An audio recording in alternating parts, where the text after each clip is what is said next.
Advierto con enorme preocupación la reacción de una buena parte del poder político ante los efectos de esta democratización comunicacional. Esa reacción manifiesta una voluntad de control político sobre esta tecnología.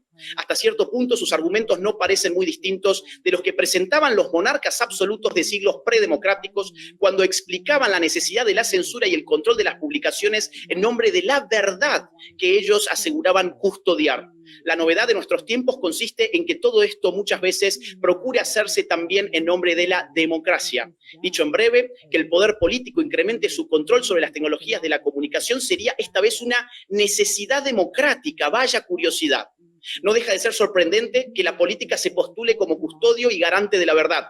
En efecto, sabemos bien que la política y la verdad han convivido siempre de forma tormentosa, desde la antigüedad hasta nuestros días. A Sócrates lo mataron los políticos. Platón creyó que había que tener filósofos reyes para evitar los males del error y la mentira en política, pero el régimen ideal que propuso era todo menos una democracia, como bien supo Popper. Tampoco es una casualidad que la política terminara definiendo su propia autonomía a través de Maquiavelo, independizándose de la moral y reconociendo la necesidad política de mentir. En el siglo XVIII, los ilustrados lucharon contra la autoridad política de su tiempo, a la que acusaron de mantener en la ignorancia al pueblo.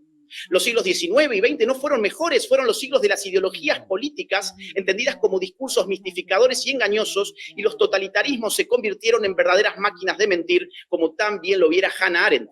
Por cierto, esta última siempre le llamó la atención que la sinceridad jamás hubiera sido en Occidente considerada una virtud política. No creo, sin embargo, que haga falta dar todos estos rodeos y hacer estos repasos tan apretados para constatar que los políticos se han ganado con justicia la fama de ser amigos de la mentira, no solo en nuestra época, sino en general. Que los políticos habitualmente mienten es algo que los ciudadanos saben por experiencia propia. Entonces, ¿con qué derecho el poder político hoy reclama su control sobre las redes sociales en nombre de la lucha contra la desinformación y la mentira? El poder político en una democracia que sea algo más que un mero rótulo debe garantizar los márgenes más amplios posibles para la libertad de expresión. Esta garantía empieza por no intervenir, abstenerse de prescribir, controlar, censurar y dirigir la expresión de los ciudadanos. El único límite legítimo debe ser puesto en las expresiones cuyo objeto es la instigación, promoción o coordinación de delitos. Pero esto ya está contemplado en nuestros códigos penales. En lo que a la verdad respecta, esta es una aspiración que se consuma en el intercambio comunicativo libre. Toda traba que el poder político imponga sobre ese intercambio libre es un atentado contra las condiciones de posibilidad de la verdad, incluso allí donde lo que se impide supuestamente es la mentira.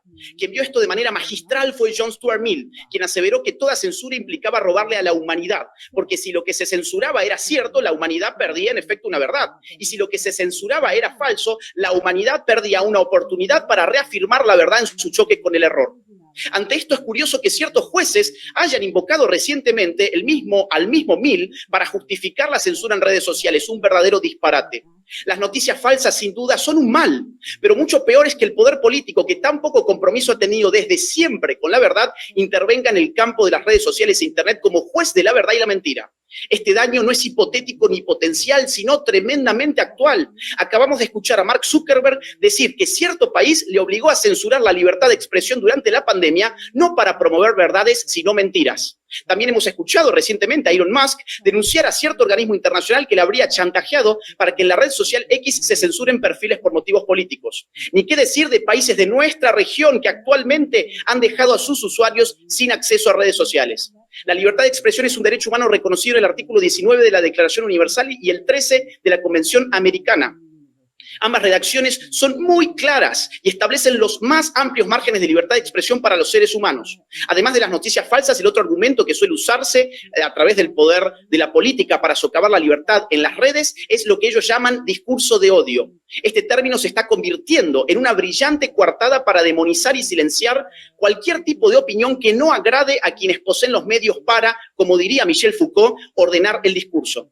En este caso, la coerción penetra hasta el ámbito de los sentimientos. Usted odia. Si usted dice eso, solo puede ser porque usted odia. Y porque nosotros decretamos que usted odia, nosotros reivindicamos nuestro derecho a hacerle cerrar su boca a la fuerza. Vaya muestra de amor. Vaya en realidad nivel de arrogancia el de quien se convierte en juez de algo tan impenetrable como el sentimiento ajeno. Así hemos visto cómo la política se armó de instituciones muy parecidas a los ministerios de la verdad de la distopía de Orwell. En Argentina tuvimos una de esas que persiguió a opositores políticos y a simples ciudadanos, como quien les está hablando en este momento, simplemente por contrariar los dogmas ideológicos de turno.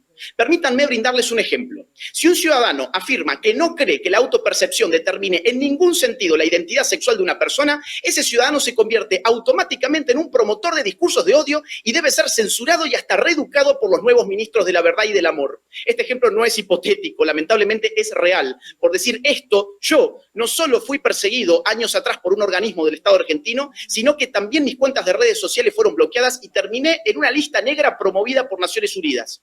Ustedes hoy se preguntan qué políticas públicas y qué prácticas estatales pueden servir para combatir las noticias falsas y los discursos de odio en Internet. Yo quisiera decirles, la libertad de expresión nunca estuvo exenta de errores y confrontaciones. La libertad jamás ha sido gratuita. Sin embargo, el precio que significa el riesgo de la difusión de mentiras y de expresiones que nos desagradan es mucho menor que el costo de hacer intervenir a los políticos en el delicado campo de la libertad de expresión. En materia de libertad de expresión, la mejor política pública es la que saca a la política de la comunicación pública. No creemos que los políticos deban ser jueces de lo verdadero y de lo falso y nos echamos a temblar con la sola idea de que puedan ellos mismos considerarse jueces del amor y del odio. Muchas gracias.